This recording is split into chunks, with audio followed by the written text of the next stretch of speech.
Hi, my name is Joey. I'm an organizer here with WPA, and I'm excited to welcome you to the first session of the Build series. Now, this is a slight deviation from how we've done trainings before. So over the next 5 weeks, we're going to be working together to strengthen our union community by building up your skills and confidence in leading small, meaningful conversations with your coworkers.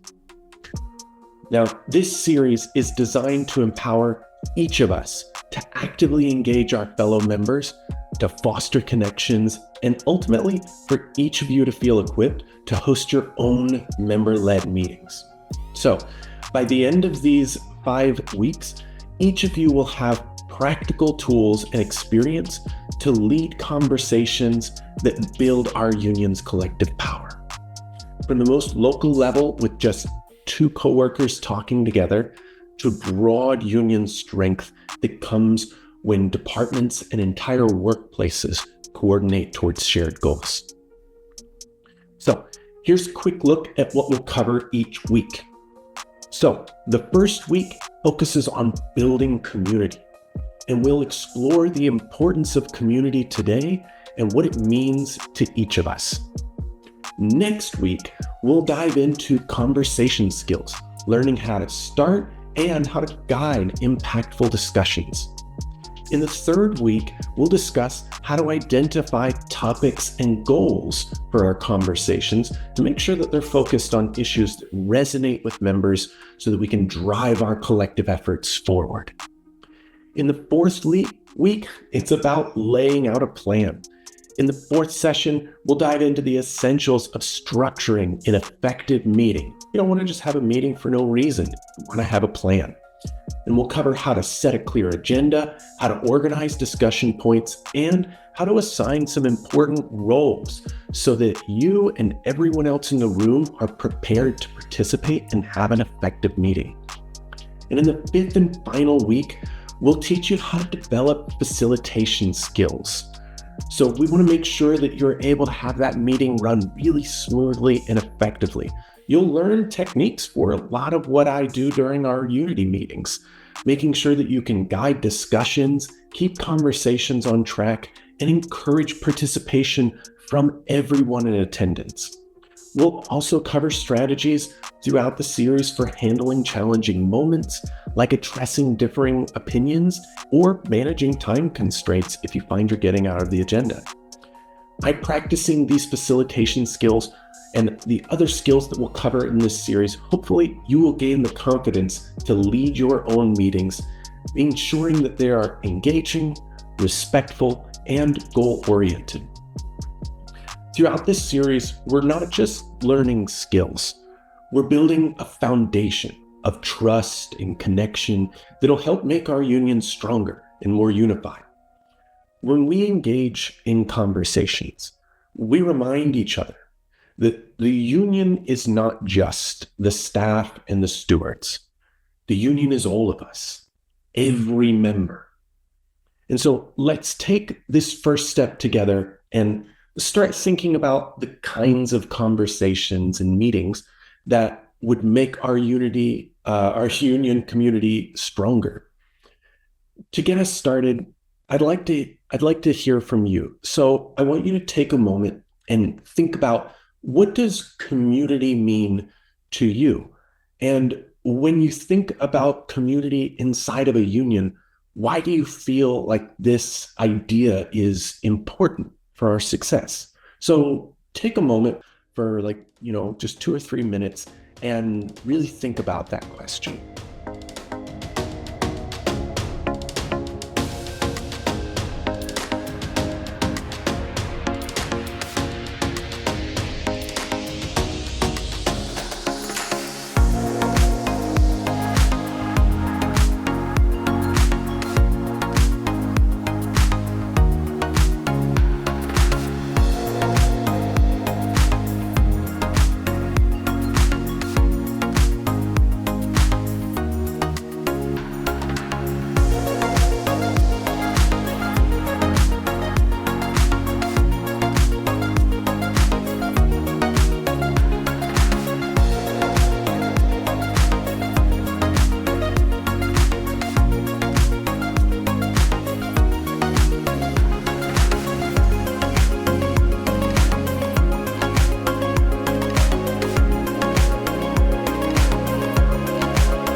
Welcome back. So I'm interested to hear down in the comments what your view of community is and why it's important for unions to have and build these systems of community.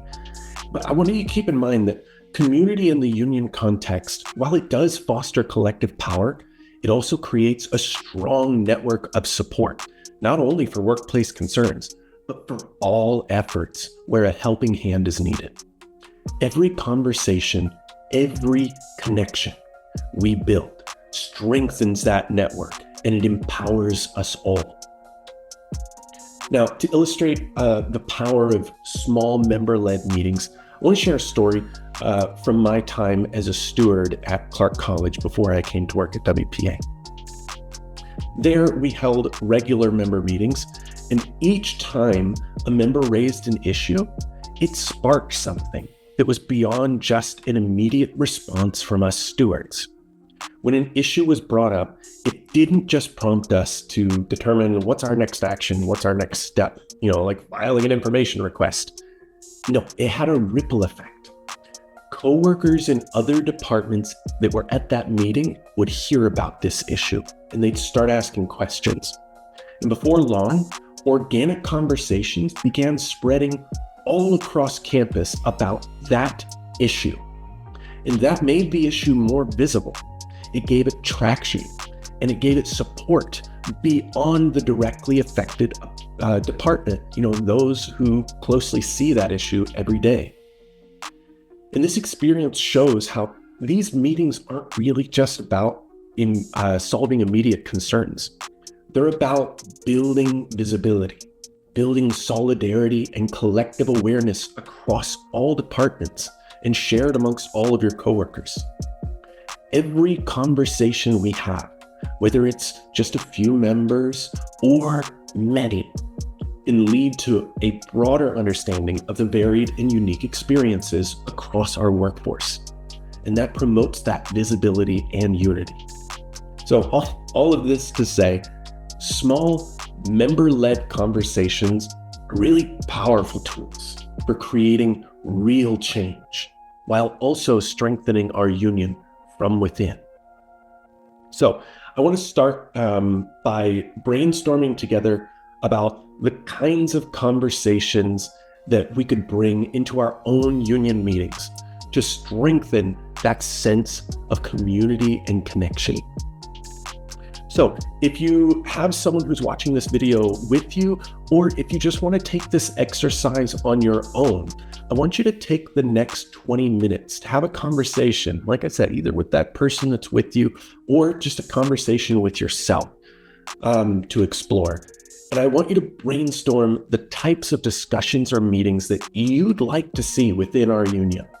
So here are a few prompts that I'm going to put on the screen, and I'm going to leave these up.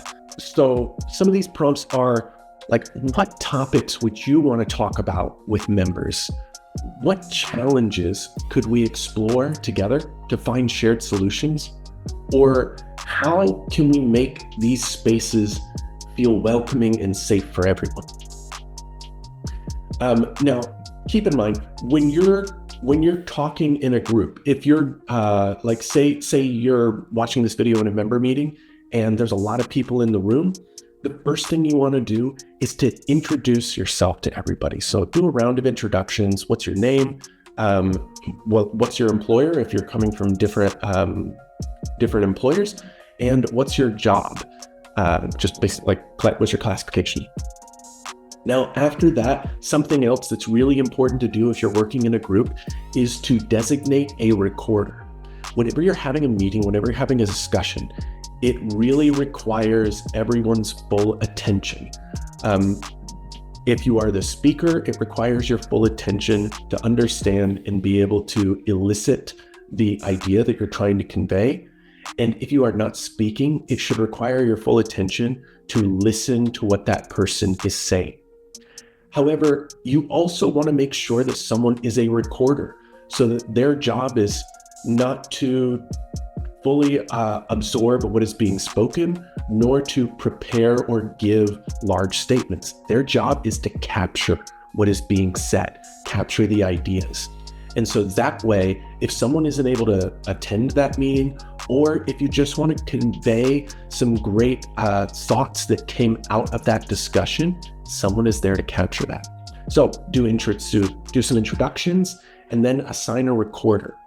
So after that, take 20 minutes, work through those prompts. You don't have to do all of them. They're just, stuff to pick from. We'll set a timer for 20 minutes, and then I'll see you when we come back. All right, see you in 20 minutes.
Welcome back, everyone.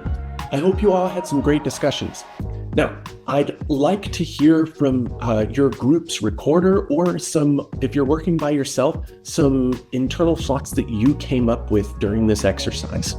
So if you could put those summaries or some feedback inside of the comments to let us know, like, what did your group discuss? Whether it's a topic, a challenge, or an approach you'd like to see in our union meetings. Feel free to drop that into the comments and continue the conversation here. But I want to thank everyone for sharing your ideas. What we've discussed today is the foundation for creating stronger, more connected conversations within our union. Next week, we'll take this step a bit further by focusing on conversation skills. We'll learn techniques on how to lead discussions confidently, how to start those conversations, how to perform active listening, and some techniques that you can use to keep the conversation going. Remember, this is all about empowering you to start impactful conversations that resonate with your coworkers to inspire meaningful change. I want to thank everyone for spending some time with me today. And thank you again for your great participation today. I'm really looking forward to building on this momentum next time as we dive into how to lead those conversations. So thanks everyone today, and I'll see you next week. Bye.